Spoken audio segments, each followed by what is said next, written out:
26 दिनों का अनशन, जंतर मंतर से अस्पताल तक का सफर, विपक्ष का सड़क पर उतरना और फिर प्रधानमंत्री नरेंद्र मोदी की पहली प्रतिक्रिया। नीट पेपर लीक को लेकर शुरू हुआ ये आंदोलन अब सिर्फ छात्रों का आंदोलन तो नहीं रह गया, बल्कि ये राष्ट्रीय राजनीति का एक बड़ा मुद्दा बन चुका है। लेकिन सवाल ये है कि क्या सरकार और आंदोलनकारियों के बीच अब समाधान की कोई उम्मीद दिख ही नहीं रही है, या ये लड़ाई अभी और लंबी चलने वाली है। परत दर परत डिकोड करेंगे और जानेंगे नीट विवाद की पूरी टाइमलाइन और समझिए आखिर दिल्ली में इतना बड़ा सियासी घमासान आखिर मचा क्यों। नमस्कार, मैं हूं ज्योति मिश्रा और आप देख रहे हैं HB डिकोड।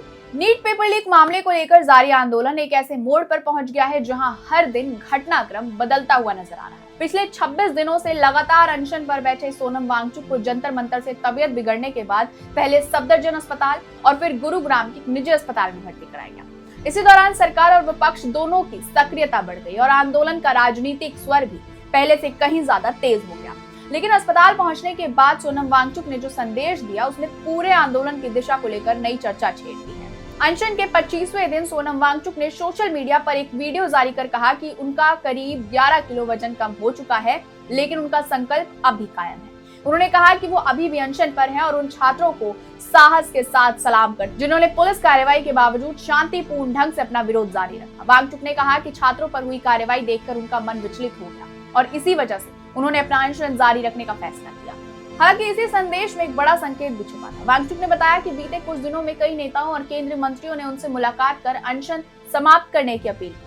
उन्होंने कहा कि वो खुद भी चाहते हैं कि आंदोलन का सम्मानजनक समाधान निकल जाए, लेकिन उसके लिए सरकार को उन्हें भरोसा देना होगा कि आंदोलन में शामिल छात्रों के खिलाफ किसी तरह की कानूनी कार्रवाई या FIR दर्ज नहीं होगी। उन्होंने साफ कहा कि यदि सरकार ये आश्वासन देती है तो वो अन्य नेताओं की अपील का समाधान करते हुए अनशन समाप्त करने का विचार करेगी। गुरुग्राम के निजी अस्पताल में भर्ती सोनम वांगचुक ने बुधवार 22 जुलाई 2026 को 2 घंटे के अंतर पर 2 एक्स पोस्ट की। ये दोनों ही पोस्ट उन्होंने 2 केंद्रीय मंत्री JP नड्डा और जितेंद्र सिंह से मुलाकात और करीब 65 विपक्षी सांसदों का पत्र मिलने के बाद शेयर किए। इन दोनों ही पोस्ट के विश्लेषण से साफ पता चलता है कि वो अब शिक्षा मंत्री धर्मेंद्र प्रधान इस्तीफे की मांग को लेकर नहीं हटे हैं, जिसको लेकर उन्होंने इस अनशन की शुरुआत की थी। सोनम वांगचुक ने कहा कि मैं सरकार से अपील करता हूं कि वो ऐसे ताकत और बल का प्रयोग ना करे। मुझे सरकार से आश्वासन चाहिए कि बच्चों पर FIR नहीं होगी और मुझे अगर ये आश्वासन मिल जाएगा तो मैं इस पर और नेतागणों की अपील पर अनशन आज ही दूंगी। वीडियो संदेश से करीब 2 घंटे पहले उन्होंने एक लिखित संदेश जारी किया। इसमें उन्होंने सरकार के सामने 3 मांगे रखी, लेकिन धर्मेंद्र प्रधान के इस्तीफे की मांग हल्की पड़ी। 3 मांगे इस तरह थी: पेपर लीक की वजह से जिन छात्रों ने अपनी जान ली है उनके परिवार को पर्याप्त मुआवजा मिले, जवाबदेही तय करने के लिए संसद में एक सार्थक चर्चा हो जिसमें माननीय शिक्षा मंत्री के इस्तीफे पर विचार शामिल। सरकार से स्पष्ट भरोसा देने का अनुरोध करता हूं कि किसी भी युवा प्रदर्शनकारी के खिलाफ आंदोलन में शामिल होने के लिए कानूनी कार्रवाई ना हो। 2 घंटे बाद उनका एक और वीडियो आता है जिसमें वो स्पष्ट तौर से मात्र तीसरी बार युवा प्रदर्शनकारी पर कानूनी कार्रवाई ना हो को अपनी शर्त बता रहे हैं और इसके मानते ही वो अपना अनशन खत्म करने का वादा कर रहे हैं। मतलब पहली मांग मान लेने में सरकार को ज्यादा दिक्कत नहीं होगी। दूसरी मांग पर काफी हद तक सरकार पहले से ही तैयार है और संसद में चर्चा के लिए विपक्ष की मांग पर मंगलवार को ही हामी भरी जा चुकी है।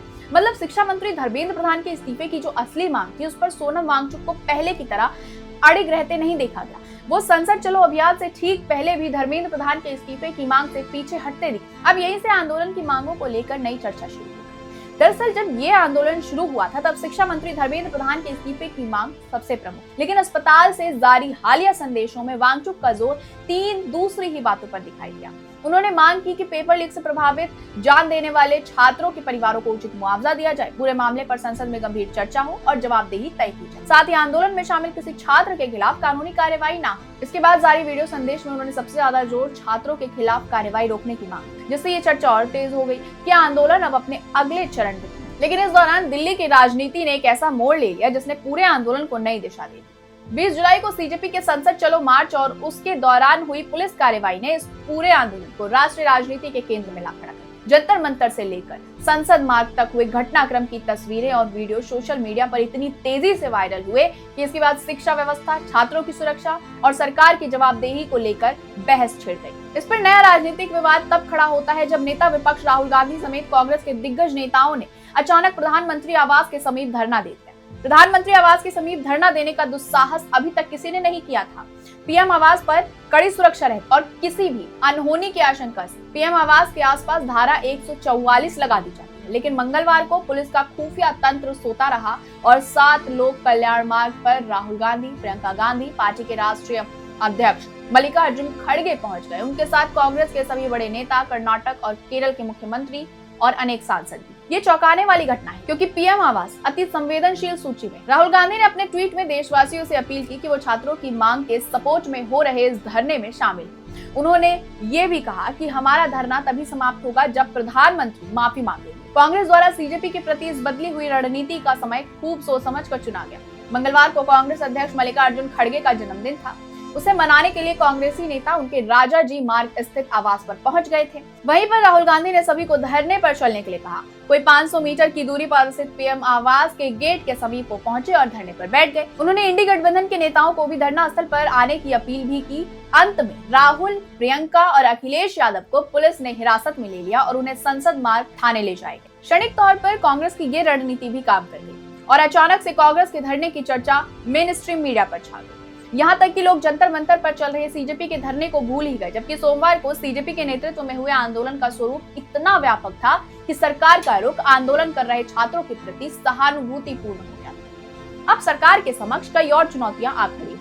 उधर सरकार ने भी हालात को संभालने की कोशिश तेज कर दी। केंद्रीय स्वास्थ्य मंत्री जेपी नड्डा अस्पताल पहुंचे और पुलिस कार्रवाई में घायल हुए प्रदर्शनकारियों का हालचाल जाना। उन्होंने घायलों से मुलाकात की और उनके जल्द स्वस्थ होने की कामना की। अब दूसरी ओर राहुल गांधी और प्रियंका गांधी भी अस्पताल पहुंच गए। घायल छात्रों से मुलाकात कर सरकार पर निशाना साधा। यानी अब आंदोलन सिर्फ जंतर मंतर तक सीमित तो नहीं रहा, बल्कि सत्ता और विपक्ष दोनों के लिए बड़ा राजनीतिक मुद्दा बन चुका था। इस दौरान समाजवादी पार्टी की ओर से भी एक अहम बयान सामने आया। सपा सांसद प्रोफेसर राम गोपाल यादव ने कहा कि यदि सरकार शिक्षा मंत्री धर्मेंद्र प्रधान को हटाना नहीं चाहती तो कम से कम उनका विभाग बदलने पर तो विचार कर ही सकती है। वहीं अखिलेश यादव लगातार इस मुद्दे को छात्रों के भविष्य से जोड़ते रहे और विपक्षी दलों के साथ मिलकर सरकार पर दबाव बनाते हुए दिखाई दिए। अब यहीं से इस मुद्दे में राजनीति ने पूरी तरह एंट्री ली। दिलचस्प बात तो ये रही कि जिस कांग्रेस पर अब तक इस आंदोलन से दूरी बनाए रखने के आरोप लग रहे थे, उसने अचानक अपना रुख ही बदल दिया। नेता प्रतिपक्ष राहुल गांधी, प्रियंका गांधी और कांग्रेस अध्यक्ष मल्लिकार्जुन खड़गे समेत पार्टी के कई वरिष्ठ नेता प्रधानमंत्री आवास के पास धरने पर बैठ गए। उनके साथ कई सांसद, विपक्षी दलों के नेता मौजूद रहे। प्रदर्शन के दौरान राहुल गांधी ने देशवासियों से छात्रों के समर्थन में आगे आने की अपील भी कर दी और कहा कि जब तक सरकार जवाब नहीं देती तब तक विपक्ष अपनी आवाज उठाता ही रहेगा। रिपोर्ट्स के मुताबिक कांग्रेस ने ऐसे समय पर यह दबाव चला जब छात्र आंदोलन राष्ट्रीय स्तर पर चर्चा में। कुछ लोगों ने इसे छात्रों के समर्थन का कदम बताया तो कुछ ने इसे विपक्ष की राजनीति रणनीति करार दिया। हालांकि कांग्रेस का कहना है कि वो छात्रों की आवाज के साथ खड़ी है और सरकार को जवाबदेह बनाने की कोशिश कर रही है। राजनीतिक विश्लेषकों का मानना है कि 2027 के मार्च में होने वाले विधानसभा चुनाव के मद्देनजर ये सब कुछ हो रहा है। अगले वर्ष पंजाब, उत्तर प्रदेश, हिमाचल प्रदेश 5 राज्यों में चुनाव। दिल्ली की हर घटना का असर यहाँ फौरन पड़ता है, इसीलिए सरकार और विपक्ष अपनी अपनी राजनीति गोटियां बिछा रही है। कुछ लोगों का अनुमान है कि सीजेपी मूल रूप से आम आदमी पार्टी का बच्चा है और पंजाब में आपकी सरकार है, इसीलिए अरविंद केजरीवाल एक्टिव हो चुके हैं। दूसरी तरफ उत्तर प्रदेश में बीजेपी की सरकार है। उत्तर प्रदेश जैसे विशाल राज्य को बचाए रखना बीजेपी के लिए बहुत बड़ी चुनौती है। अभी 2024 के लोकसभा चुनाव में यूपी के अंदर बीजेपी को बुरी तरह से निराश होना पड़ा था। समाजवादी पार्टी के नेता अखिलेश यादव ने पीडीए का दाव चलकर 37 सीटें जीती। वहीं कांग्रेस खुद से कुछ भी कर पाने की स्थिति में नहीं है।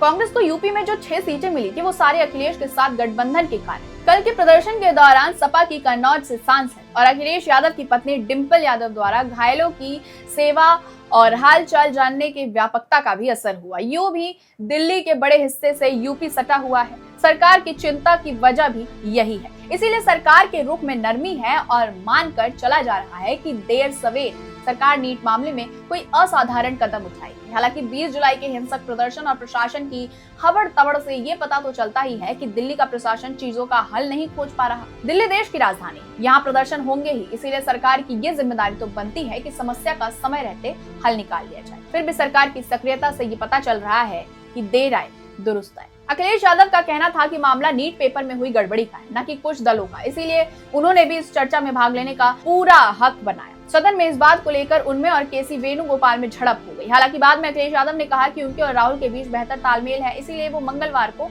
राहुल गांधी के साथ पीएम आवास के निकट धरने पर बैठे थे। बाद में पुलिस राहुल गांधी, प्रियंका और मल्लिकार्जुन खड़गे के साथ सुप्रिया और अखिलेश यादव को भी पार्लियामेंट्री स्ट्रीट थाने में ले गई। वो डेवलपमेंट देखकर लगता है कि बीजेपी हर संभव प्रयास में है कि सभी विपक्षी दल एक ना होने पाए और सरकार संसद में अपने बिल पारित करवा ली। यही कारण है कि कांग्रेस नेता राहुल गांधी ने अपनी प्रेस कॉन्फ्रेंस में स्पष्ट कहा कि सरकार पैनिक में आ गई।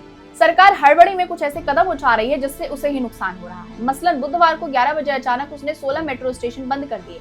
सारे सरकारी ऑफिस जंतर मंतर के करीब ही हैं। जो लोग अपने ऑफिस पहुंच गए वो वापस कैसे लौटेंगे? हजारों लोगों की भीड़ होगी और ये सब सरकार को कोसेंगे।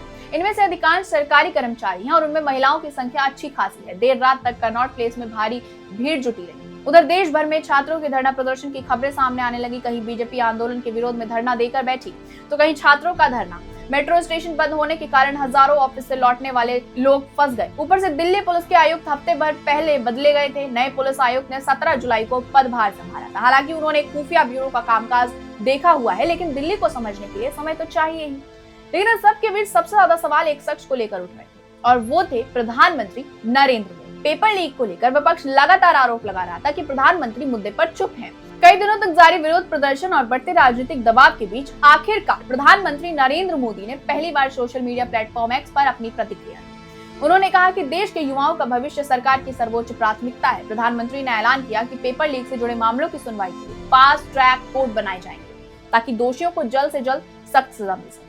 उन्होंने ये भी कहा कि संबंधित अधिकारियों को आवश्यक निर्देश दे दिए गए हैं और युवाओं के भविष्य से खिलवाड़ करने वालों को किसी भी कीमत पर बख्शा नहीं जाएगा। लेकिन प्रधानमंत्री के इस ऐलान के तुरंत बाद विपक्ष ने पलटवार कर दिया।